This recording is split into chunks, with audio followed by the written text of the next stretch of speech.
আমাৰ বহুতো ফাৰ্মাৰে হাঁহৰ ফাৰ্ম কৰি লছৰ সন্মুখীন হ'ব লগা হয়।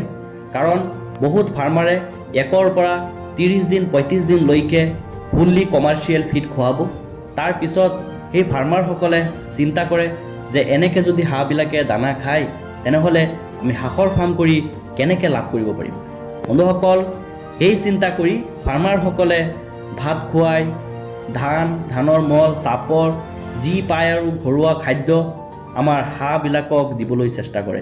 বন্ধুসকল, কমাৰ্চিয়েল ফিড খাই যিবিলাক হাঁহ ডাঙৰ দীঘল হৈ আছে সেইবিলাকক যদি আপুনি ঘৰুৱা বা হোমমেড দানা যদি দিবলৈ চেষ্টা কৰে, এই হাঁহবিলাকৰ গ্ৰোথ একদম আপোনাৰ ষ্টপ হৈ যায়, বহুত দেখাত বেয়া হৈ যায়, পাখি আপোনাৰ পৰি যায়, মানে যিমানখিনি ওজন আহিব লাগিছিল তেনেকৈ ওজন নাহে।